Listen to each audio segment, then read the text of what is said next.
Iloilo Newsline. Magapangalagad na ang programa nga Iloilo Night Watch sa syudad kag probinsya sang Iloilo. Gimaras Antique Aklan kapin syudad sang Bacolod kag Negros Occidental ilabi na sa sagwa sang pungsod. Ang ini nga programa magadala sa mga balita, impormasyon kag magasipad-sipad sa mga issues nga mangin patas ang presentasyon sa tanan kag mabatian sa Facebook page kag YouTube channel sang Iloilo Newsline. Ang Iloilo Night Watch mangin mata kag dulunggan sa mga listeners kag mga viewers kag ini mabatian halin las 8:30 sang gabi tubtob las 10 sang gabi.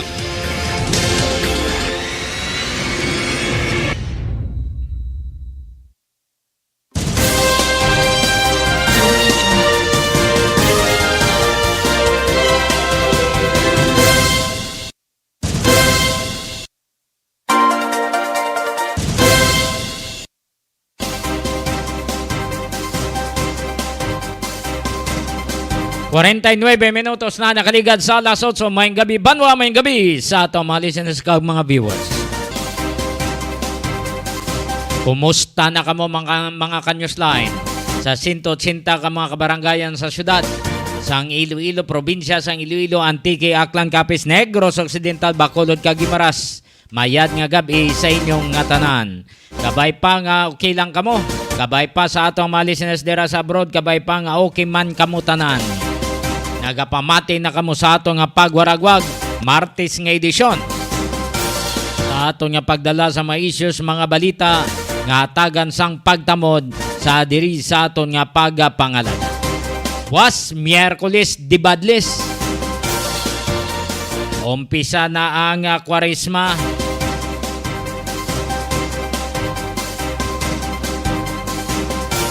Standby sa ato mga listeners ka mga viewers.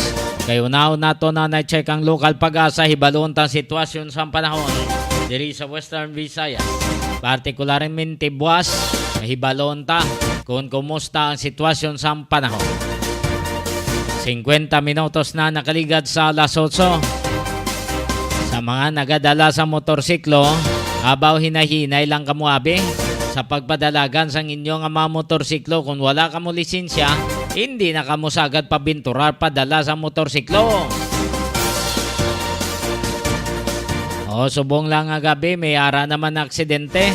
Sa nagligad, may ara man aksidente. No, sa salakyan, nilabi na sa motorsiklo. Daw sunod-sunod na niya, dapat nga maghalalong kita. Dapat nga maghalalong kamo tanan-tanan. Hindi sagad nga pinatuwak lang. Kay basib lang ihalok nyo ang inyo hingod-hingod sa karsada. Standby yan ay sa atong mga listeners, standby sa mga viewers. Kaya na sa atong alinya atong weather specialist. Iloilo Newsline Weather Update.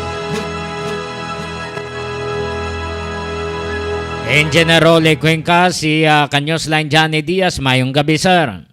Yes sir, mayong gabi man sir. Sa aton man nga mga tagpalamati mo naton latest weather update subong adlaw February 21 year 2023. Sa karon northeast monsoon ramihan ang nag-epekto sa Luzon. Samtang ang low pressure area naman nga aton gina-monitor, hindi naton ini siya siplatan 410 kilometers east of Apari, Cagayan. Ang ini nga low pressure area wala sa direktang epekto diri sa Western Visayas, ganilaw man ang mayong panahon. Maliban na lang kung kaisa sa mga partly magalumon tubtob sa magalumon ng kalangitan, at may mga posibilidad sa isolated ng mga pagulan-ulan, pagpangilat at pagpanagoog, tuga ini sa mga localized thunderstorm. Kasarangan naton hangin na linamihan na sidlangan, kag magadala ini sang kasarangan ng mga pagbalod sa aton kadagatan. Para sa aton forecast range of temperature, yara kita sa 25 to 30 degrees Celsius. Aton adlaw, nagtunod alas 5:59, kag magabuklak ini siya alas 6:08 buwan sa aga. Nagamo natin latest weather update, taling sa Ula Pag-asa, Role Cuenca. Rol, kumusta na nga itong duha ka low pressure area? Well, sa karon sir, ang low pressure area nga ni sir, medyo malayo na ini sa Western Visayas, no, kag wala na ini naga-epekto diri sa aton. Ang manangalaw man naton nung may padayon nga maging manami ang aton nga pag-inform na succeeding day. So duha gid sila, why na sa nga epekto diri sa aton sa Western Visayas? Yes sir, sakto na sir, ang low pressure area nga ating gina-monitor, so wala na siyang epekto diri sa aton sa Western Visayas. So ang buwas, ang tiyempo tama na yan na. Yes sir, alaw man sa gyapon nung maging generally fair weather ang aton nga panyempo, apang may posibilidad lang sa mga isolated sa gyapon, yung mga pagulan-ulan, especially kung hapon kagabihon. Okay. And General Lequin Casar, madamo nga salamat kag maayong gabi. Yes sir, thank you kag mayang gabi man. Iloilo Newsline Weather Update.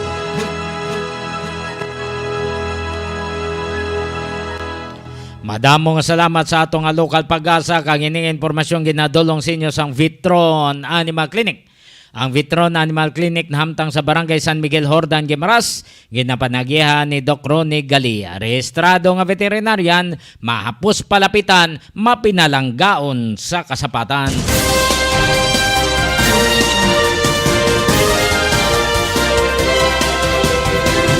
Base mag-order kamo sa mga isda nga priska, kadto lang kamo sa Crossing Patio Dueñas, Iloilo. Sa pwesto ni Nijima Tupas. Pwede man kamo makapaluto para sa inyo nga mga okasyon, sa mga paborito ninyo. Dira kay Nijima Tupas sa Crossing Patio Dueñas, Iloilo. Hatagin nyo lang sa sang tsimpo para makapamakal sa supermarket. No? Kaya para man nga may lutuon siya bla. Ha? Hatagin nyo lang sang tsimpo. 54 minutos na nakaligad sa alas 8. Diri na kita sa pagplastar sa aton nga mga hidlaan. Commission on Election nagapakig-angot na sa Philippine National Police para nga hambalan ang mga posibilidad no nga pagahimon partikularmente sa nagahilapit nga barangay kag SK election. Aton karon i-check ni ang dugang nga mga impormasyon upod sa taga Comelec, partikularmente sa ilang spokesperson. Ang mga nakaparehistro no sa ilang SIM cards naglabot na sa 34.4 milyones. Damo na nagparehistro sa ilang SIM cards para man nga hindi madisgrasya ang ila SIM card in parehistro na sa naglain nga center kag iban sa online. Samtang Department of Foreign Affairs Chief nagpayag nga dapat nga i-preserbar kuno ang peace and security sa aton pungsod no kag respetuhon ang rule of law no ang aton nga mga kasuguan, ang aton nga mga pagsulundan, hindi iya nga siling hampang-hampangan ng sang mga foreigners hindi siling labutawon nila nga aton nga mga pagsulundan o kun layi no dapat ipatuman sang insakto kung may ara nga nakasala dapat nga i-implementar ang mga nakasaad dira nga mga layi kung ano ang violation sang isa ka tawo kag kun sang isa man ka foreigner no ilabi na dira sa mga Chinese nga ara sa West Philippines Sea dapat imponer ni ang aton nga mga pagsulundan.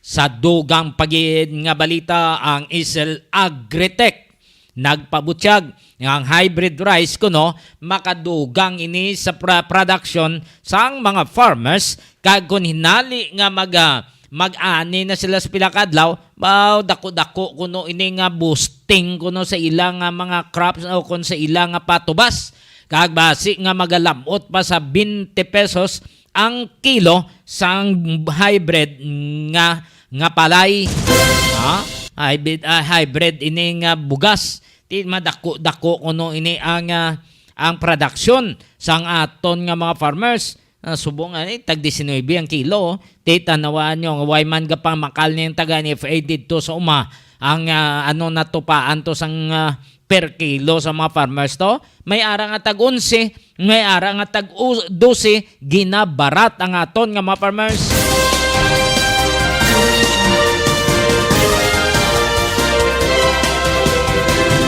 57 minutos na nakaligad sa alas 8. Kagining informasyon, ginadulong man sa inyo sa Pinang sa Flower Shop.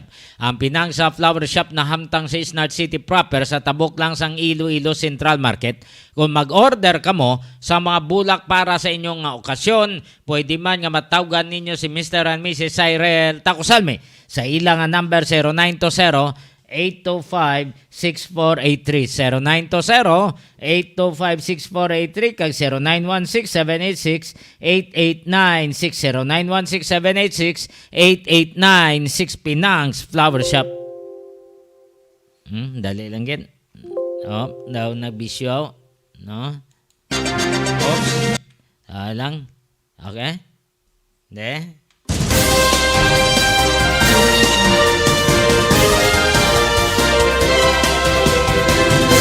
58 minutos na nakaligad sa alas 8 kaina sa ngaga.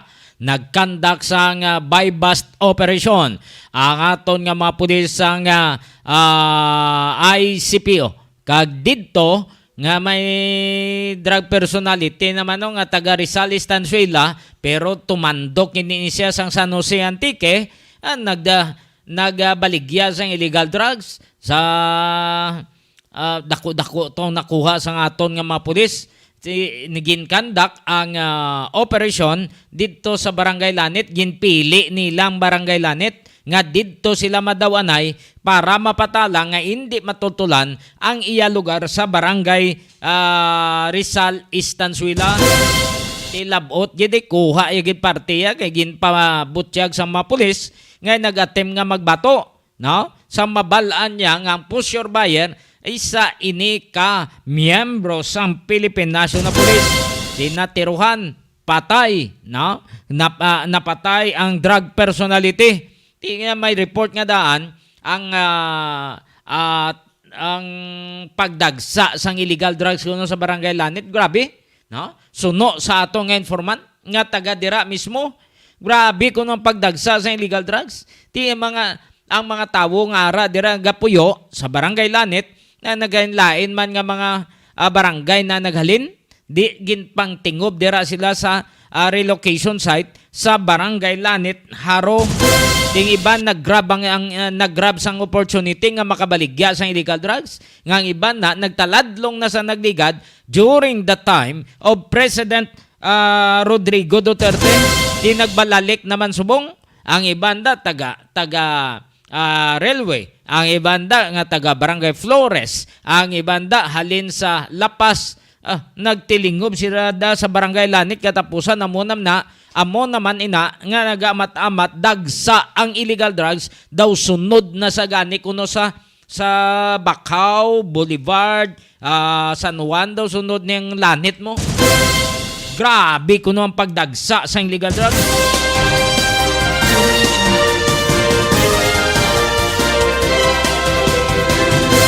I-check naton man ini karon ng dugang nga mga impormasyon. More power Iloilo, bringing more to life. When we first arrived, we said we'd be more. And we were. We said we'd give you more. And we did. We even source 100% of our electricity from renewable energy, all while having the lowest rates in the country.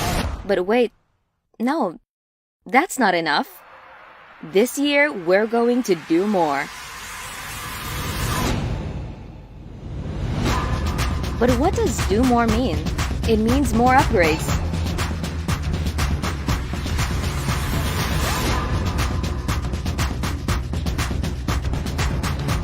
More trees, more mangroves, more fingerlings, more crops, and more fruits. More of her, more of him, more of you, more of us, more of her, him, you, and us, making this world a better place for them. More power is going to do more, because with more power comes great sustainability.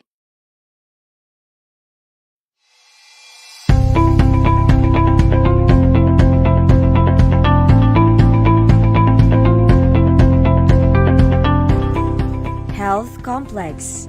A health complex will rise complete with hospital, quarantine, isolation and dormitory facilities, and molecular laboratory, all in one location at Barangay San Pedro Molo. The 104-bed Level 2 hospital will have an intensive care unit and specialist doctors per DOH standards. Molecular laboratory. There's an urgent need for faster releasing of RT-PCR results to effectively and efficiently manage confirmed cases. With that, we converted the ALS building into a temporary COVID-19 molecular laboratory, hiring 34 medical technologists. Later on, the machines can be calibrated to test dengue and HIV. Contact tracing. We already trained 120 persons as contact tracers. The City Epidemiology and Surveillance Unit of the City Health Office is conducting aggressive contact tracing to locate all close contacts and manage confirmed cases efficiently and effectively. Patient transport. 6 ambulance units and 1 minibus are being used by the Iloilo City Emergency Response of the City Disaster Risk Reduction Management Office in transporting positive patients to healthcare or quarantine facilities. Modular Hospital. Iloilo City government and partners have started preparing additional beds for COVID-19 patients. This temporary hospital seeks to address the high health care utilization rate, considering the city-based facilities also catered to patients from 5 neighboring provinces in Panay Island. A 66-bed modular hospital, which is a 3-unit 22-bed per unit, will be built nearby Suok quarantine facility. An additional 32 isolation beds will also be built in front of the existing one, also in Suok. The isolation and quarantine facilities shall form part of the proposed hospital in collaboration with the Department of Health. Quarantine facilities. St. Therese Hospital, which has been non-operational for quite some time, has been lent for free and has been serving as a quarantine facility. This move is in preparation for possible increase in infections, which may be caused by the more contagious Delta variant. Iloilo City has put in place a total of 1,500 isolation beds, including close to 1,000 in government-run facilities and at least 500 private beds in various partner hotels in case of COVID-19 surge. These will cater to mild and moderate cases to give the already overwhelmed hospitals a breathing room. City-run facilities have provided lunch and dinner meals, medicines, vitamins, hygiene kits, and medical checkups. City Vax Teams. The city's vaccination teams include City Health Office doctors, nurses, vaccinators, health workers, site managers, Liga ng mga barangay, IT, PSTMO and PNP personnel, volunteers, and logistics team from the General Services Office. They target at least 10,000 vaccinations a day in the 5 identified mega sites: SM City, Robinson's Haro, Mega World Transport Hub, Central Philippine University, and Ateneo de Iloilo. They also conduct community-based vaccination in barangays identified as having low vaccination turnout. We have 28 medical officers or doctors, vaccinators composed of 51 nurses and 13 midwives, 16 nursing aides, 13 dentists, 303 assistants composed of BSPOs, health workers, health center staffs, and etc. Disinfection. City Health Office Sanitation Division disinfects city government offices that are locked down following confirmed cases, as well as national government agencies and establishments that request assistance. Volunteer fire brigades and Bureau of Fire Protection also help in disinfection. The threat of this pandemic has pushed the Iloilo City government to double its efforts in fighting the unseen enemy, without overlooking the usual health issues, problems, and concerns that need to be addressed. Let us continue to bring Iloilo City to the next level.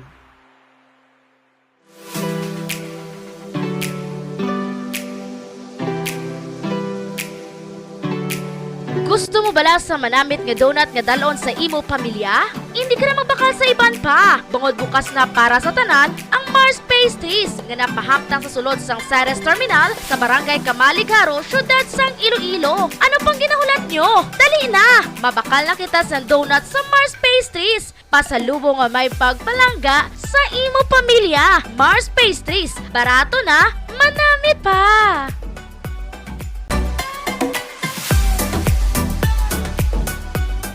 1, 6, 7, go! Pasok na kasuke, presyong divisoria, tagpusang tubig, DJ Hello mga suki!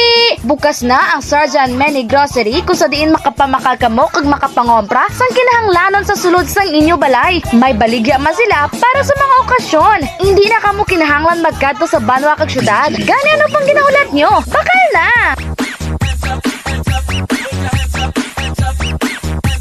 DJ Ober. Presyong divisoria, tagpusang tubig, Ano pang ginahulat nyo? Bakal na sa Sarjan Many Grocery.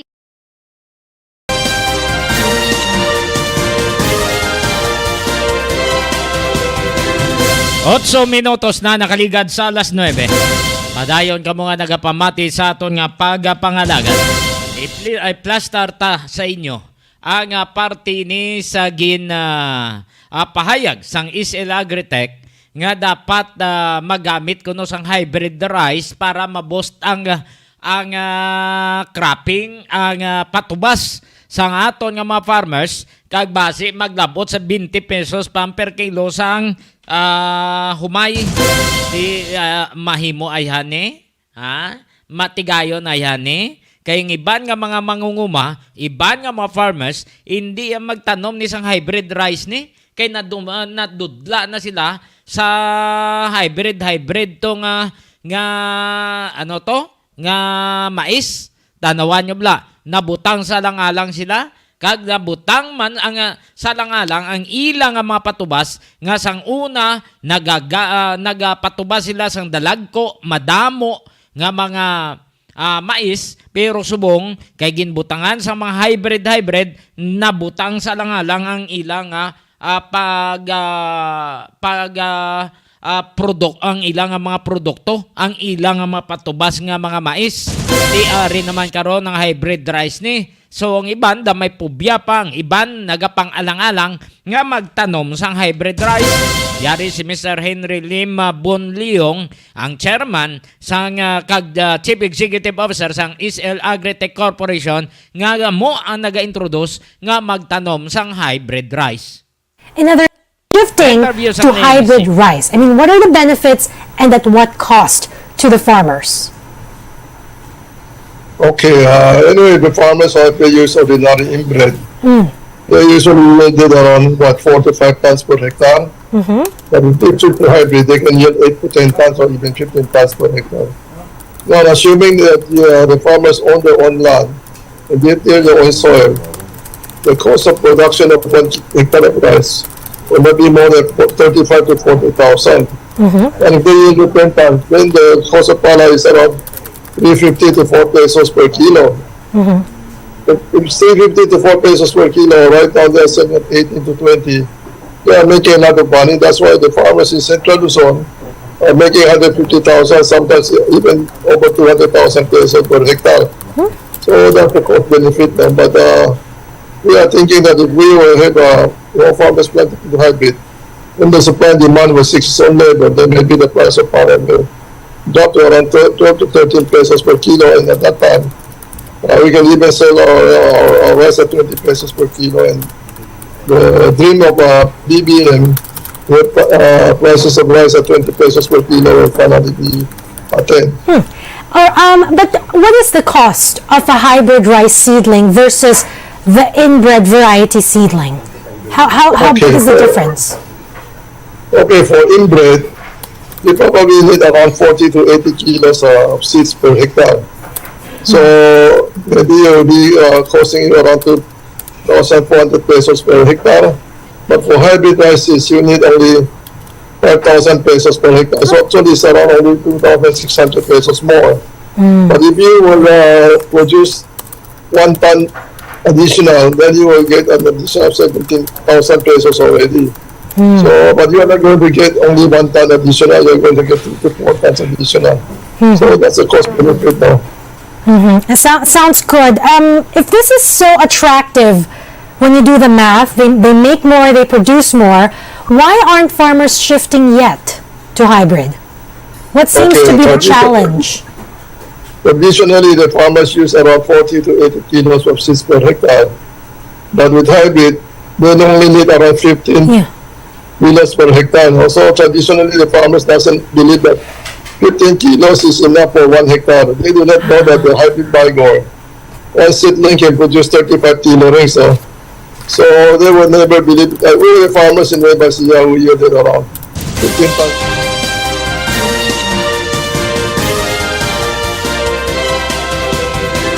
Tita ko kuno maproduce ya kada hektarya ang ining hybrid rice galing ti mga mangunguma. Hindi ya magpabinturar, no? Ti may kadudlaan na bla. Pareho man na sa una sa mga tubo bla. Siling nila nami ni ini nga variety nga Marcos, ini nga variety nga Imelda, ini nga variety nga 71 to 38, ang ini nga variety nga Barbados. 58 na may Japon, no? 56 nga mga variety, no? Sang tubo balanta pa na, no? Kay halin tayo sa umamo. So balik sa Japon sa original. Ngay nga agi lang ang hining hybrid ni. Gaguba pa sa nagalamgod pa ang imo nga talamnan. Nagalamgod wasagan mo naman na apog para nga makuha ang acidic yada sang duta mo, liwaton mo na butangan mo naman sa mga compost sa dito sa mga kampo, mud-press ibutang mo naman, wasag mo naman para nga hindi maglamgod ang imo nga talamnan.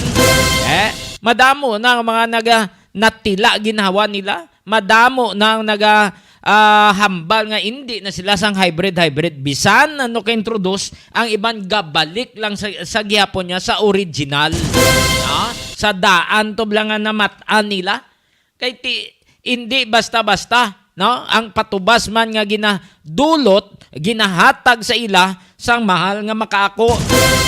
Kini nga hybrid ya agi lang pagpatubas mo sunod abi mo makapatubas ka paliwat sang abi 50 sakos sa isa ka hektarya. Sunod hindi na bangod nga imo nga duta nagamat-amat lamgod, nagamat-amat nga acidic, mabutang sa langalang ang imo nga mapananom nga ibutang nimo sa double crop na nimo.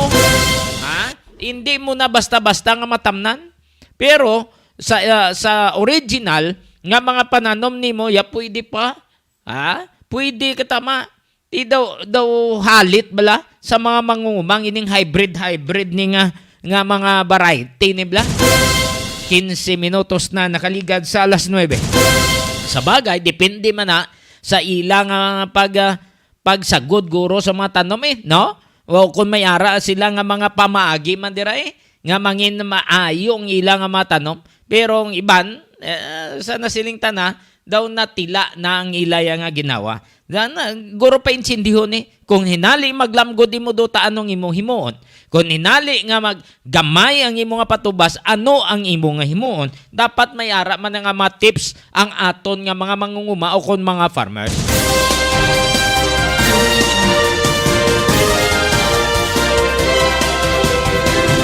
Ini nga balita ginadolong sa inyo sa CLDS Poultry Supply na hamtang sa Barangay Bagakay, Cagacinta, Conchita, San Dionisio, Iloilo. Nagabaligya sa mga feeds ka mga bulong para sa inyo kasapatan. Pakigangutin nyo lang si Cheryl Lucindo Diaz o Kuntotong Lerek Diaz. Hindi ka mo makalipat, CLDS Poultry Supply. 16 minutos na nakaligad sa alas 9. Lagi nga balita ginadoloman sa inyo sang Panoy Barbershop. Ang Panoy Barbershop ginapanagian ni Panoy Maluto ara sa barangay Poblasyon, Molo, Syudad sang Iloilo. Kayo mo kalipat kung may mga fiesta da sa inyo, matamat na nga daan subong, hiwat sang mga kapistahan ara ang Delcor sound system. Base magngita kamo sa mga sound system nga mayad ara ang Delcor sound system ginapanagyan ni pare GC Espirida.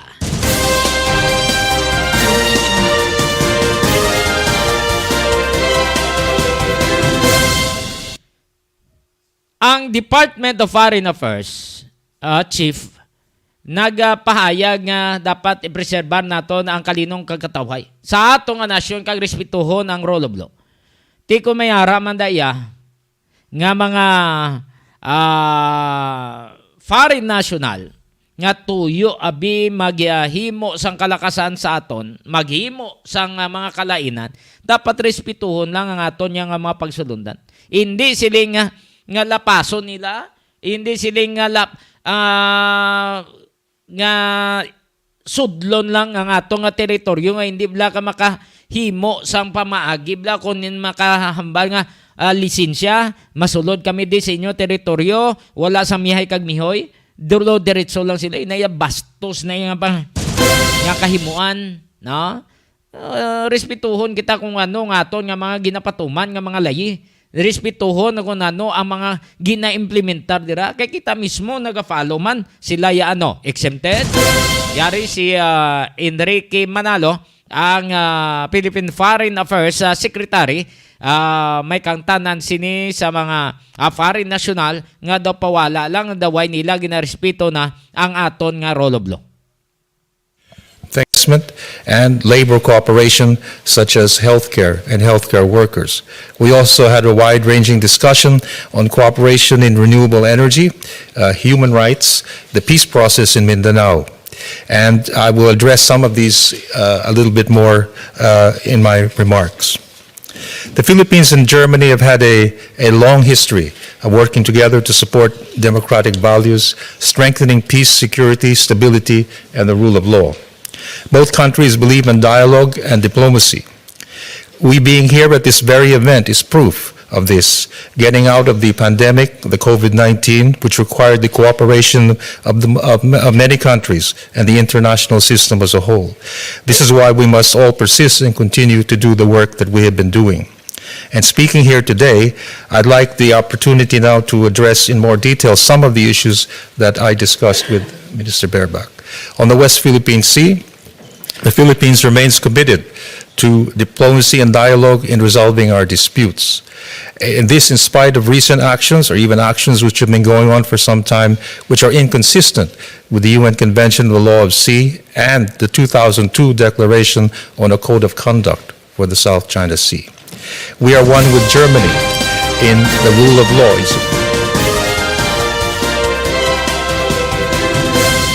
So muni ang pahayag ni Manalo. May kantanan sini sa aton nga West Philippine Sea na nga teritoryo na gid sang Pilipinas ginaagaw pa sang iban. Daway na respeto bla, daway na nila ya ginatahod ang aton nga mga pagsulundan. Ang aton diri nga layi sa Pilipinas daway na nila ginatahod. So that's why nga panomdom sila nga mayara kita nga ginatuman nga mga nga rule of law no ginasunod naton may ara kita nga mga layi nga dapat tumano naton hindi nga sila nga pagusto lang sila ya gali kay foreign national sila pinagusto na lang hindi sakto na tanuan nyo na tabo to sa Coast Guard ginlaser to sang uli ginsukmaan ang ilang embahada to ano ang bal nila hindi na matuod why gin laser to ano to yung laser nga color green nga ginpot na Pontaria to ang vessel sang Philippine Coast Guard hindi ato yung laser ano to ya silak sang adlaw tinuntok 21 minutos na nakaligad sa alas 9 sa atong mga listeners ka mga viewers thank you so much sa pagtanaw kag pagapamati dugay-dugay tamyawon tani ang mga nagapa-shoutout more power Iloilo bringing more to life. When we first arrived, we said we'd be more. And we were. We said we'd give you more. And we did. We even source 100% of our electricity from renewable energy, all while having the lowest rates in the country. But wait, no, that's not enough. This year, we're going to do more. But what does do more mean? It means more upgrades.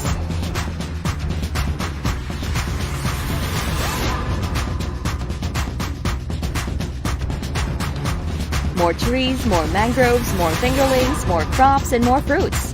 More of her, more of him, more of you, more of us, more of her, him, you, and us, making this world a better place for them. More power is going to do more, because with more power comes great sustainability.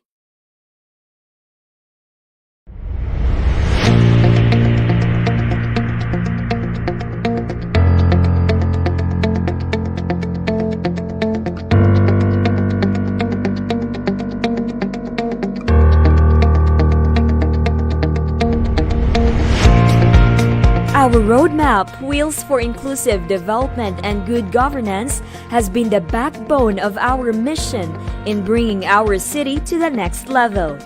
W, our first agendum among 6, stands for welfare. Efficient traffic management is one of the important aspects of this platform. Iloilo City prides itself being a walkable and bikeable metropolis, hailed as the most bike-friendly in the country. Its wide diversion road, complete with pedestrian alleys and protected bike lanes, attract attention, acclaims, and accolades from all over the place. Ilonggos and visitors can stroll along spacious sidewalks without eyesores and lighter sights of the busy streets because of less traffic, while bikers are safe in sharing the roads. Here are some specific actions made to achieve efficient traffic management. An intelligent transport system is in the works for a centralized coordination of related choke points and gray areas in the field. This is one of the major features of the iCare Command Center at Gaisano Business Hub. Iloilo City is creating its Traffic Academy for knowledge and training of traffic personnel and drivers through annual refresher courses. The initiative will be established at Technical Institute of Iloilo City, Barrio Obrero Campus. We will be the first LGU having this kind of program. City Hall has provided 20 motorcycles for traffic personnel to perform their duties and conduct check of road conditions, especially on areas that experience congestion. 20 bike patrols are doing regular rounds along Esplanade to ensure enforcement of public safety. 2 patrol vehicles are being used to respond to assess and address urgent situations. The Public Safety and Transportation Management Office, Task Force ASIS, and Office of Barangay Affairs implemented the road clearing operations upon the orders of the national government. Iloilo City's efforts got 83% rating from the Department of the Interior and Local Government or DILG. For the displaced sidewalk vendors, due to the clearing operation, they were provided a new space. Financial assistance was also given to them so they can start anew. As Iloilo City levels up, it also gets to face more concerns, especially with regard to traffic. The city government has sought the help of the Metropolitan Manila Development Authority or MMDA in crafting a traffic plan in August 2019. City Hall personnel attended a traffic management seminar with the guidance of scientific and engineering experts. Slowly but surely, officials are optimistic this will give resolution to traffic problems. Iloilo City is geared towards developing more open spaces and access for pedestrian as well as alternative thoroughfares for riding public. We ensure that our city is highly livable and has competent value for safety, peace, and order. Level up Iloilo City.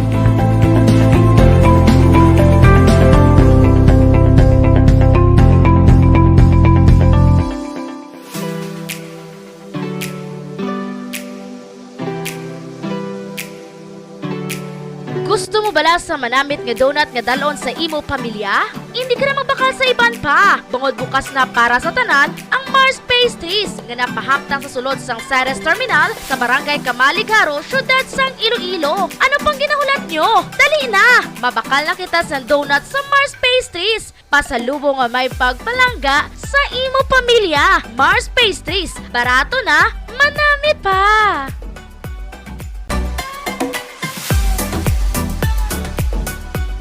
5, 6, 7, go! Pasok na ang suke, presyong divisoria, tagpusang tubig, detreta DJ Hello mga suki!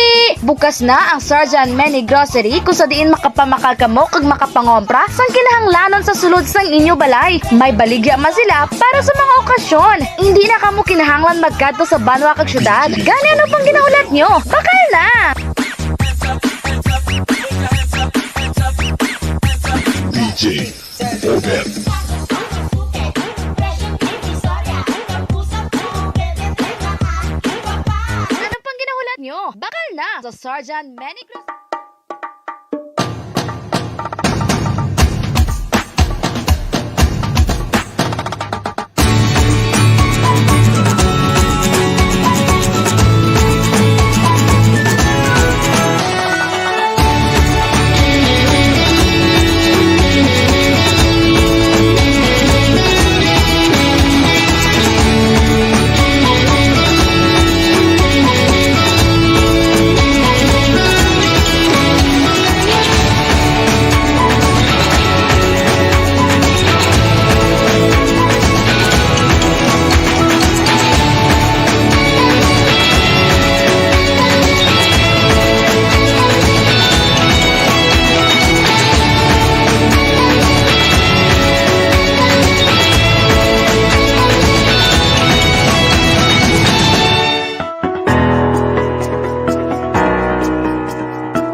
Uswag spirit, we are continuously gearing up our services for the Ilonggos.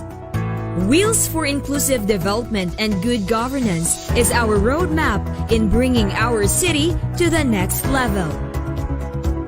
This sixth agenda platform composes welfare, health, education, environment, livelihood, and sustainability. With our ardent desire of attaining inclusive progress and making more promising practices, we continue to address issues through different projects and initiatives that truly make our wheels on the go.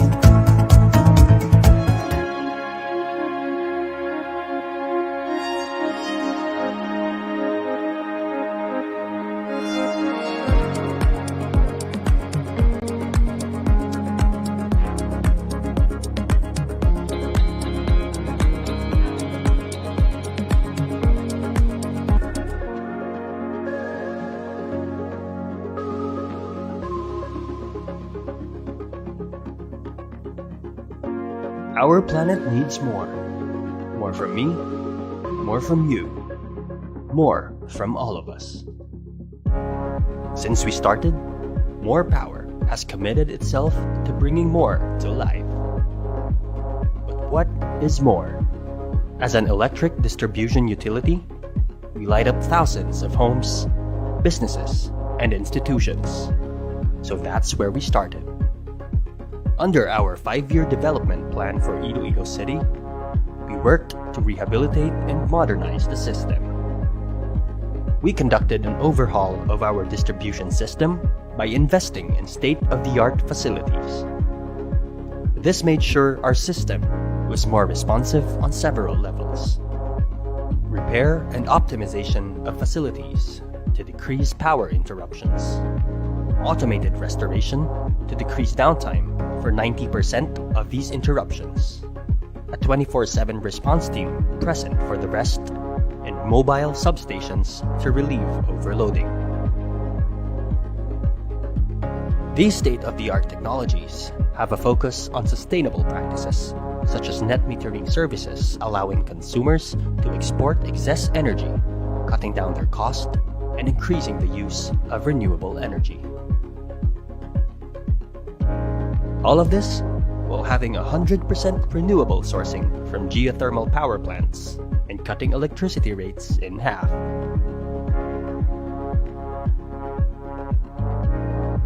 This made sure that the energy we supplied was more reliable, more accessible, more sustainable, and more affordable. And we will continue to endeavor in incorporating renewable energy into our portfolio for the long term. Our services are only limited by our technology, and when we upgrade, we can bring more to your life.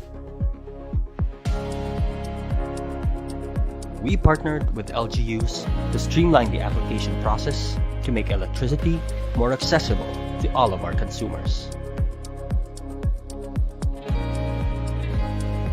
We are not afraid to take on pilferage syndicates. We collaborated with the LGUs to convert these illegal connections to legal connections. Justice and fairness must be the standard. Through the streamlined process, paired with our efforts to apprehend pilferers and crack down on illegal connections, we have reformed the energy sector. Now, those who were forced to live on illegal connections can now take pride in being legitimate consumers. We are also not ignorant of the crisis our city and consumers have been facing. We feel your struggle, and we are here with you as partners. And that's what gave birth to the Partners in Power Foundation. Through our foundation, we donated millions to help the city and its institutions fight against COVID with dedicated response teams assigned to major hospitals for rapid response to save lives. Beyond all this, we wanted to do more for our environment. In our first 2 years, we planted trees, mangroves, and released fingerlings. We have even adopted an entire mangrove park and supported a citywide endeavor for urban gardening. We also worked on what we could do more within our system. Our entire distribution system was made more sustainable by replacing every wooden pole and transformer with stronger and eco-friendly materials. And for every wooden pole we replaced, we committed to plant trees for each one of them. And you are a part of this too. 1,400 of us work together to donate flower pots for bike lanes throughout Iloilo City, along with encouraging our workforce to bike to work. But still, there's so much more to be done. Our mission stays the same, to bring more to life. As long as we work together, we can do more, we can be more.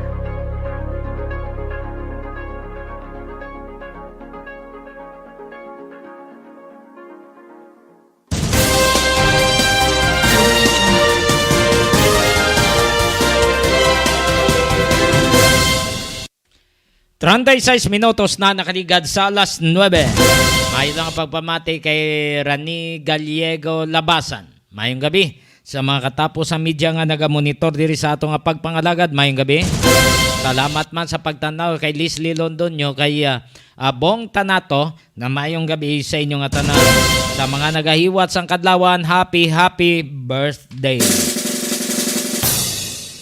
Happy birthday to you. Happy birthday to you. Happy birthday, happy birthday. Happy birthday to you. Happy birthday kay Mads Tarosa. Arlene Tarosa. Mads Tarosa, mayong gabi. Happy birthday, Mads. Sabay pang ubayan ka kag sa iban pa nga nagahiwat sang kadlawan, happy birthday.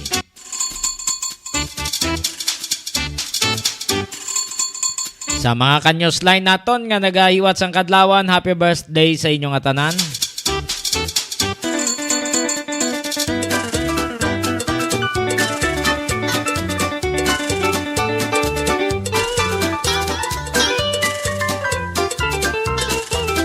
Kag sa magahiwat pa lang sang kailang nga kadlawan, advance happy birthday.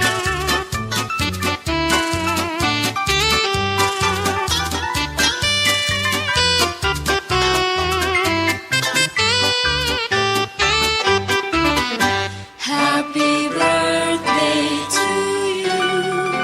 Happy birthday to you. Happy birthday, happy birthday. Happy birthday to you. Happy birthday sa inyong atanan.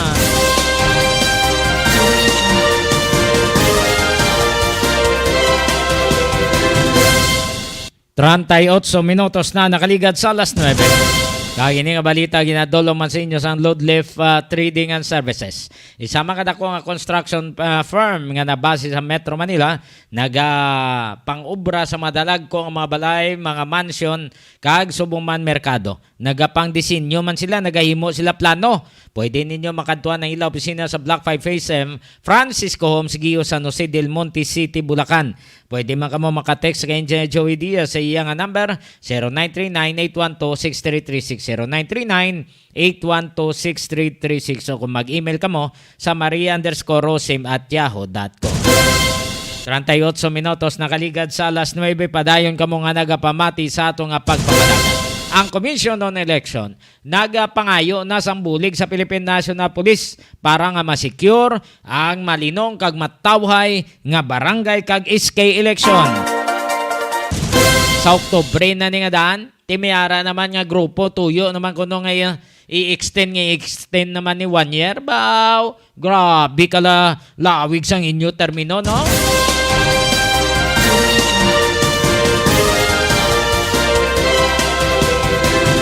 No, gakalipay ang mga kurap nga mga politiko, mga kapitan. Gakalipay ang mga kurap nga iski chairman. Nagakalipay ang iba nga barangay officials nga hindi puslan. Ha? Gakalipay sila.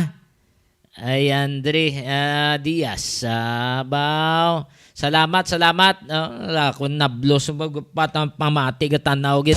Kay Amre mo manda kay Aya kag kay MJ, no? Kay Toto Joy, may gabi sa inyo tanan-tanan kay Bibi kag kay kwan manda. No? Kay Toto Chalt ay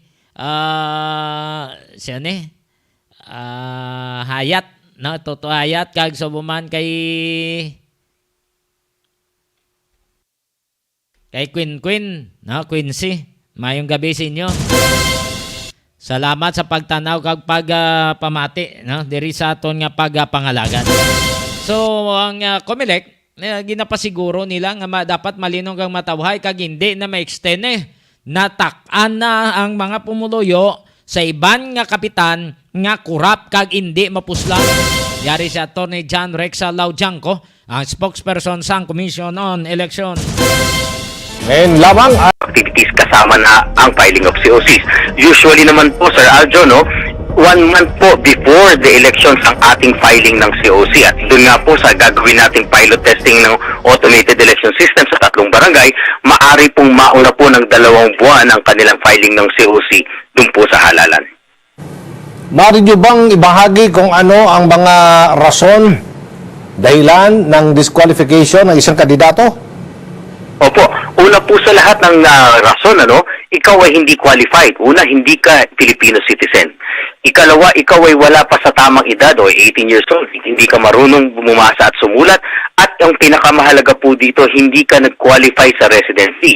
Base sa ating local government code, ang isang tatakbo bilang barangay po, ay dapat na nakatira doon sa kanyang barangay ng mahigit 1 taon o higit pa.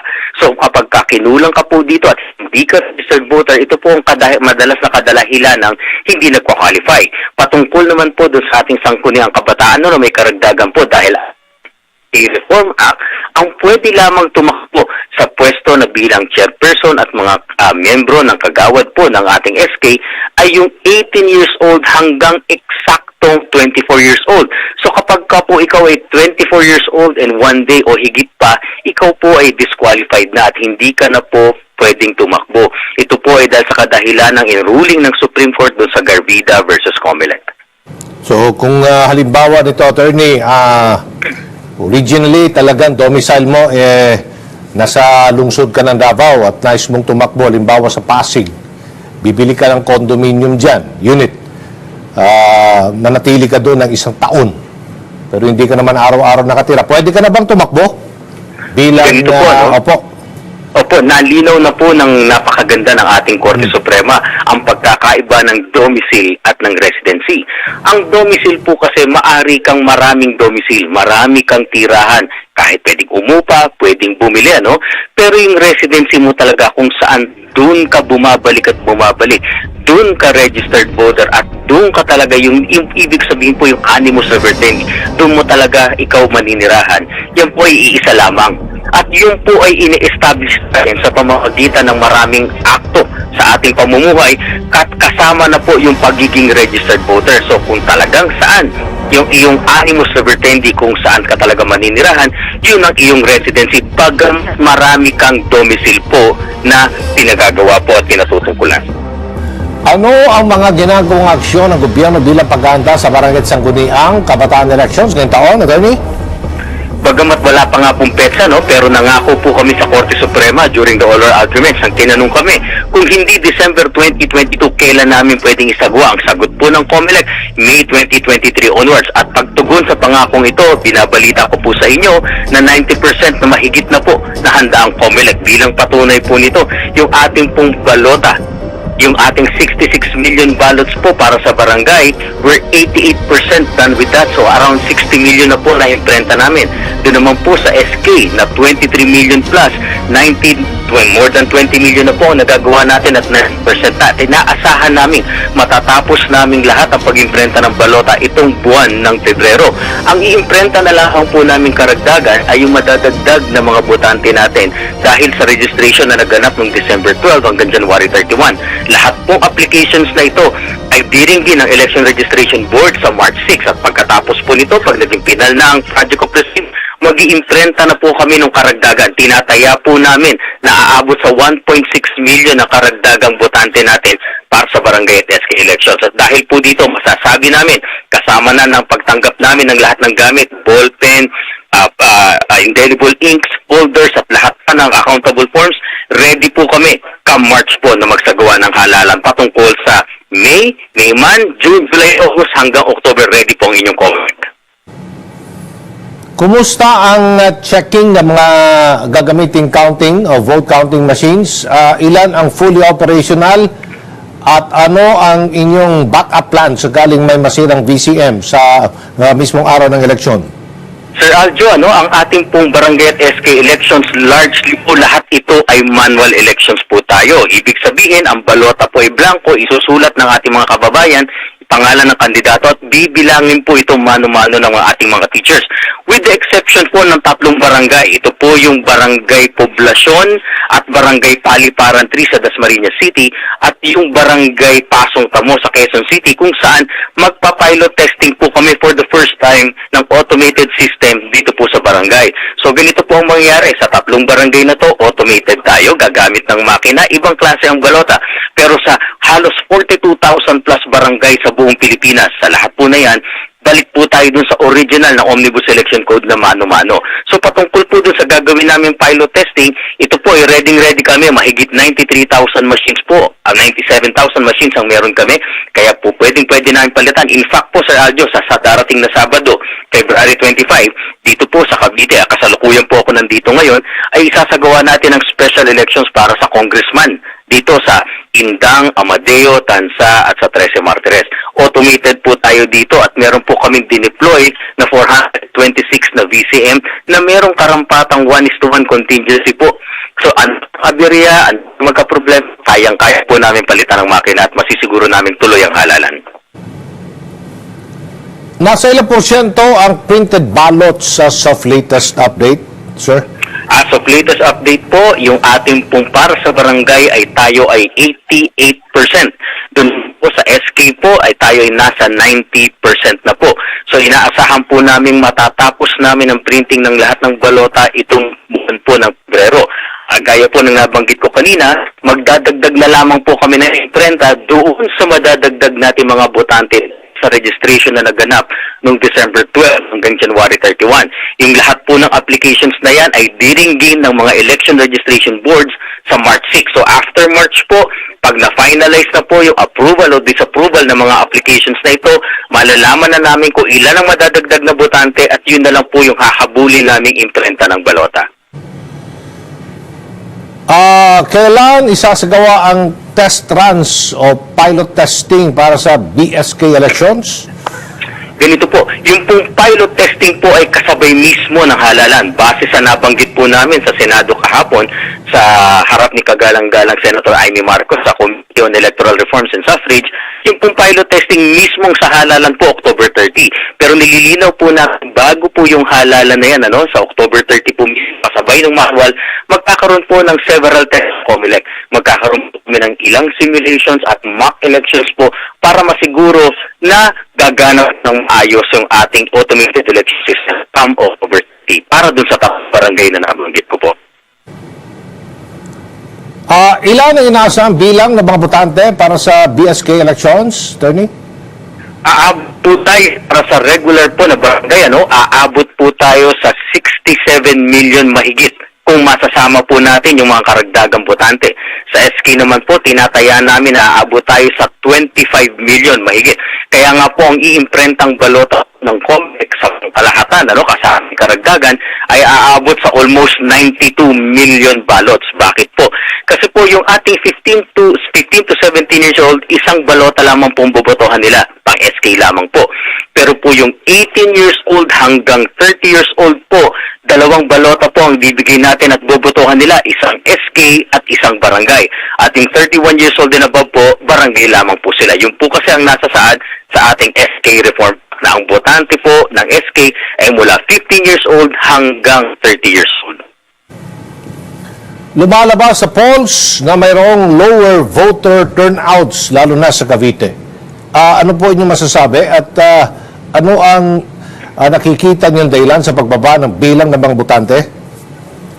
Dito po sa ating special elections, lagi naman pong ganyan ang trend po, Sir Aljo, Kada plebisito, referendum o special elections, hindi kasing taas ng voter turnout gaya ng ating national and local elections. Kaya, bagaman yun po yung trend natin, historical trend po na sinasabi, hinihiling po natin sa ating mga kababayan dito sa 4 na lugar na nabanggit. Amadeo, Indang, Tansa, Trece Martires, sila po ay nasa 355,184 registered voters. Ito po ang kanilang pagboto sa Sabado ay kanila para sa kanilang kinabukasan. Ito po ay kanilang pagtaya para sa kanilang representante sa ating House of Representatives. Kaya po sana hinihiling namin sila po ay lumabas ng kanilang mga tahanan para bumoto po. Bumoto po dito sa darating na halalan. Meron ba kayong voter polls na isinasagawa sa ibang bahagi po ng bansa? Ang voter poll po namin, hindi po yan ginagawa ng COMELEC. Ngunit monitoring po, merong po yung monitoring, tinitik ng COMELEC, ng PNP at ng AAP kung saan sinisiguro namin na ang kababayan natin ligtas makakalabas ng bahay para bumoto, ligtas makaboto at ligtas makakauwi ng kanilang mga tahanan pagkatapos nila bumoto. Dito po sa ating namang mga tinatawag at na survey, hindi po nagsasagawa ang COMELEC na ganyan dahil po ang resulta ng halalan lamang po ang tinitignan ng COMELEC. Sa usapin naman ng seguridad, kumusta ang inyong pagkikipag-ugnayan sa PNP? Para masiguro ang isang maayos at mapayapang halalan. Sir Aljo, yan po ang isa sa pinagmamalaki po ng COMELEC na napakatagal ng aming pong relasyon dito sa PNP at sa AAP at sa lahat ng halalan po, sila po ay aming katuwang. Ganon din po dito kung ano ang paghahanda namin sa national and local elections, ay siya ring paghahanda naming tatlo para sa mga special elections, para sa barangay elections, at para sa mga plebisito. Napatunayan po namin yan doon sa 6 na nakaraan ng plebisito mula nung nakaraang taon na ang seguridad po ay kayang ayusin at siguraduhin ng pinagsamang puwersa ng COMELEC, PNP at AAP. Nakakalabas po at nakakaboto ang ating mga kababayan. Lalo na po ngayong parating na barangay elections, lalo po namin pasisidiin yung aming preparations dahil alam naman po natin, pag barangay elections medyo naging personal po pagtunggali ng ating mga kababayan dahil sila po ay personal na magkakilala at sila po ay magkakapitbahay. Pero wag po kayong mag-alala, nakalatag na po ang plano ng COMELEC at ito po ay paigtingin namin kasama ang AAP at PNP lalo na papalapit na po ang halalan sa barangay elections. Bilang panghuli,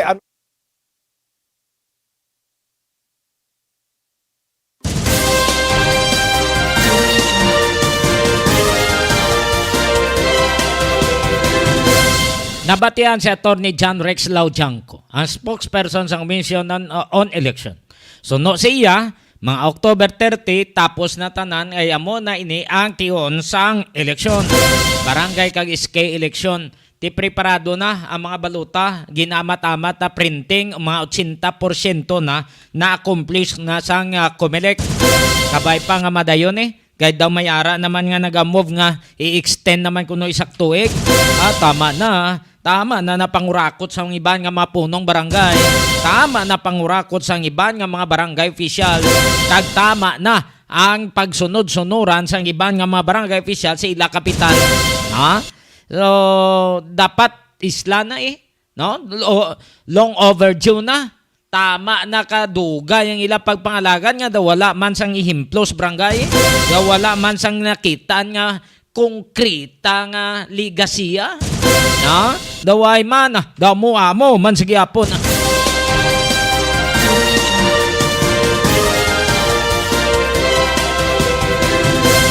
Daw warat datsoy tanuan nyo subong bisan sa kampanya para sa Barangay Anti-Drug Abuse Council niya ang badak nila. Wala.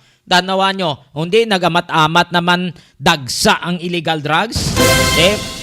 Pagustuhan nyo lang barangay officials, balantamans nagligad. Iban protector pa sa mga durugista. Liwat naman protection naman kamo, protection racket para sa eleksyon. Kabay pa nga magkaladakpan kamo.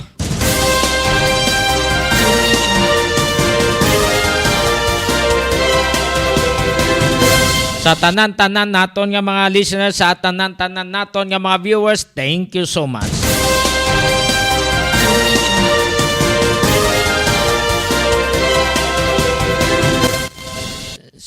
Salamat gid sa inyo nga pagupod sa aton diri nga pagpangalagad sa Iloilo Night Watch.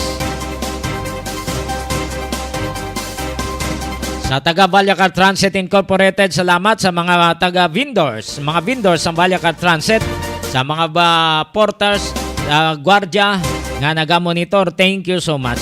Sa iban pa naton nga mga listeners, sa mga drivers, thank you so much. Sa mga pumuluyo sa siyudad sang Iloilo, ilabi na sa taga North San Jose, South San Jose, taga Tabukan, Mandurriao, taga Nabitasan, Lapas, Nabais, Mandurriao, diraman sa Kalaparan, Kalumpang, Boulevard, kag sa iban pang mga kabarangayan, thank you so much. Opod lang kay Toto Boy Jeff kag Nonoy MJ. Inyang inyo alagad Johnny Yanson Diaz, madamo nga salamat kag mayong gabi Pilipinas para sa Iloilo Newsline.